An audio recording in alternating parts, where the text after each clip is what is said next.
তা আমি এমপি হিসাবে আমাকে এত ভোট দিয়ে মানুষ আনছে, আর সোশ্যাল মিডিয়াতে আমি আগে যেসব কথা বলে আসছি এইটার ফলই তো পাইছি হচ্ছে কি এমপি নির্বাচনে। সুতরাং আমার কাজকর্ম তো ডিফারেন্ট হবে। আর আরেকটা বিষয় হচ্ছে কি, বাজেট যদি আমি নিজে কাটসাট করার ইচ্ছা না থাকে, তাহলে আপনার টাকা আপনাকে আমি হিসাব দিব না বললে অসুবিধে কী? আপনি এই ট্যাবুগুলো তো ভাঙতে হবে। কারণ কোনো জিনিস লুকানোর বিষয়টাই হচ্ছে কি এখানে মাইরা দেওয়ার চিন্তা। আমি এটা পার্সোনালি বিশ্বাস করি। আমার বাজেট তো আমার বাপের টাকা না, এটা আমি এমপি হিসাবে কি এটা আমার টাকা, বা আমার বাপ কি উত্তরাধিকার হিসেবে রেখে গেছে? তাও তো না।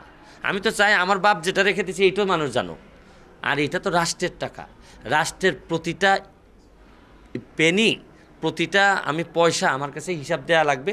এটাই আমার দেখেন বাংলাদেশটা কত নিচে নেমে গেছে, যে রাষ্ট্রের টাকা আমি একটু হিসাব দিছি যে এইটা আমি পাইছি, এই জন্যই মানুষ কত প্রশংসা করতেছে। অথচ এটা তো আমার স্বাভাবিক দায়িত্ব। আমি তো